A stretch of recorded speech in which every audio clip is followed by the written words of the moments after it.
Saudara kaum muslimin, kaum muslimat, ikhwani, akhwati, rahimani wa rahimakumullah.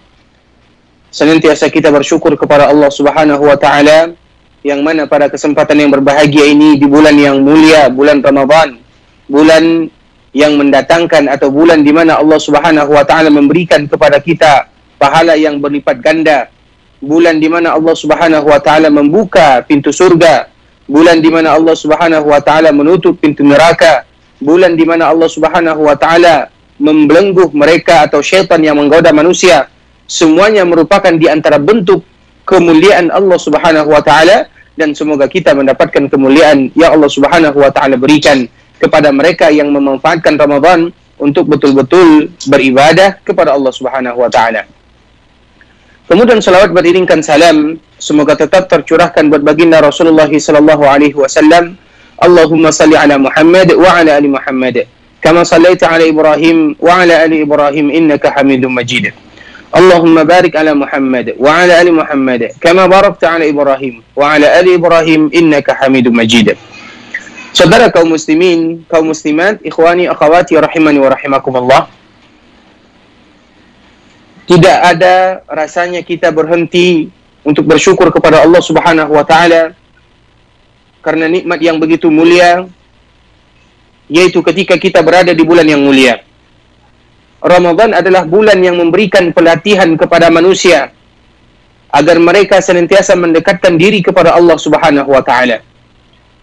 Terutama mereka mendekatkan diri kepada Allah Subhanahu wa taala dengan sesuatu yang diperintahkan oleh Allah Subhanahu wa taala. Dan kita semuanya mengetahui bulan Ramadan adalah bulan Al-Quran, di mana Allah Subhanahu wa taala menurunkan Al-Quran di sana. Dan Allah Subhanahu wa taala menyebutkan syahrul Ramadan allazi unzila fihi Al-Quran. Sesungguhnya bulan Ramadan adalah bulan di mana diturunkan Al-Quran di sana. Sehingga Al-Quran dengan Ramadan dua hal yang tidak akan pernah terpisahkan. Kita seandainya kalau melihat baginda Rasulullah sallallahu alaihi wasallam, Rasulullah sallallahu alaihi wasallam yudarisuhu Jibril Al-Quran. Rasul senantiasa bertadarus Al-Quran dengan malaikat Jibril alaihi salam. Itu Rasulullah sallallahu alaihi wasallam. Tentunya kita lebih pantas untuk senantiasa bertadarus, senantiasa mempelajari, senantiasa ingin memahami dan ingin mentadabburi isi Al-Quran dan kandungan Al-Quran itu sendiri. Karena bulan Ramadan ini adalah momen yang terindah. Bukan berarti di bulan lain kita tidak membaca Al-Quran, bukan.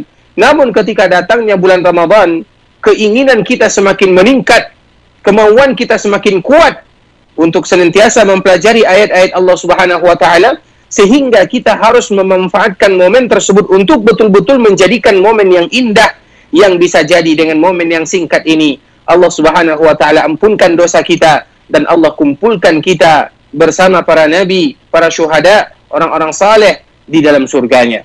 Tentu itu yang kita inginkan. Sehingga kita harus berlomba-lomba ikhwatul Islam memanfaatkan Ramadan ini dengan bulan Al-Quran. Bagaimana kita memanage waktu kita, bagaimana kita membuat untuk diri kita ini jadwal. Saya dalam satu hari harus menamatkan 1 juz Al-Quran. Jadi kita mengikuti prosedur yang telah kita wajibkan untuk diri kita pribadi. Karena kita, kalau seandainya kita tidak memberikan manage untuk diri kita, kita tidak memberikan jadwal untuk diri kita, maka dikhawatirkan akan kebablasan. Sehingga kita merasa rugi ketika Al-Quran atau ketika Ramadan sudah selesai, namun sayang 1000 sayang Al-Quran tidak pernah kita tamatkan. Sayang rasanya ketika Ramadan meninggalkan kita, namun Al-Quran belum tamat kita untuk membacanya. Sayang ikhwatal Islam. Sehingga kita butuh motivasi. Cari tempat-tempat di mana kita akan termotivasi untuk membaca Al-Quran. Ketika kita berada di rumah Allah, terutama di bulan Ramadan, maka kita akan melihat banyak kaum muslimin membaca Al-Quran. Kita pun akan ikut membaca Al-Quran. Ketika kita berada di tempat-tempat mereka yang senantiasa membaca Al-Quran, maka kita pun akan ikut minimal untuk mendengarkan orang membaca Al-Quran. Sehingga kita harus mengatur diri kita ini. Oleh karenanya, 1 juz minimal 1 hari merupakan takaran yang kadar minimal seorang muslim mereka berusaha untuk membacanya.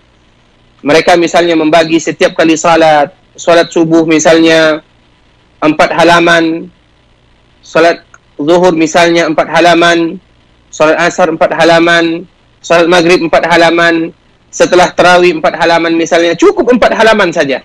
Kalau seandainya kita membahagiakan atau kita membiasakan dengan 4 halaman 1 kali salat, maka 1 hari kita sudah menamatkan 1 juz.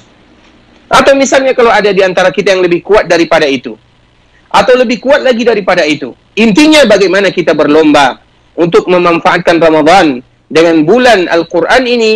Dengan Al-Quran kita bahagia, dengan Al-Quran kita bisa mendapatkan surga Allah Subhanahu wa Ta'ala. Sehingga kita harus mengetahui, tidaklah seseorang bersama Al-Quran kecuali Allah Subhanahu wa Ta'ala akan memberikan kepada mereka kemuliaan. Sehingga malaikat yang paling mulia yang senantiasa kita ketahui, yang bahkan malaikat itu adalah malaikat yang senantiasa datang kepada para nabi dan para rasul, adalah malaikat Jibril. Dan malaikat Jibril disebutkan oleh Allah Subhanahu wa Ta'ala di dalam Al-Quran dengan Ruhul Amin, yaitu yang terpercaya, ruh yang terpercaya, karena dia yang membawa Al-Quran dan yang mengantarkan Al-Quran kepada Rasulullah SAW. Dia yang menjadi perantara antara Allah dengan Nabi kita yang mulia SAW, sehingga dengan kebersamaannya dengan Al-Quran, dengan dia bertadarus mendengarkan Nabi membaca Al-Quran, maka dia menjadi malaikat yang paling mulia. Kita lihat lagi Nabi kita yang mulia, Nabi Muhammad SAW adalah Nabi yang paling mulia. Kenapa Nabi SAW menjadi Nabi yang paling mulia, bahkan manusia yang paling mulia? Karena Allah muliakan dia dengan Al-Quran. Dan di antara mukjizat yang Allah berikan kepada Nabi kita yang mulia adalah Al-Quran yang mulia. Sehingga dengan Al-Quran, Nabi pun menjadi manusia yang paling mulia. Kemudian kita lihat lagi, malam di mana diturunkan Al-Quran adalah malam Lailatul Qadar. Maka malam Lailatul Qadar merupakan malam yang paling mulia. Kita lihat lagi bulan yang diturunkan Al-Quran, bulan Ramadan. Maka bulan Ramadan pun menjadi bulan yang mulia. Nah, tinggal kita, apakah kita mau mengambil kemuliaan tersebut? Karena tidaklah seseorang bersama Al-Quran, membaca Al-Quran, mentadabburi Al-Quran, dan berusaha semaksimal mungkin untuk mengamalkan Al-Quran, kecuali mereka akan mendapatkan kemuliaan tersebut sebagaimana Ramadan mendapatkan kemuliaan dengan Al-Quran, sebagaimana malam Lailatul Qadar mendapatkan kemuliaan dengan Al-Quran, sebagaimana Nabi Muhammad mendapatkan kemuliaan dengan Al-Quran, dan sebagaimana malaikat Jibril mulia dengan mendapatkan Al-Quran. Maka kita pun bisa menjadi mulia dengan Al-Quran, bersama Al-Quran, membaca Al-Quran, memahami Al-Quran, mentadabburi Al-Quran, dan mengamalkan isi Al-Quran itu sendiri.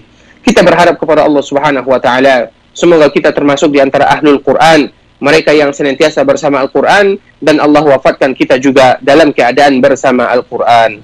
Barakallahu fikum wa jazakumullahu khairan.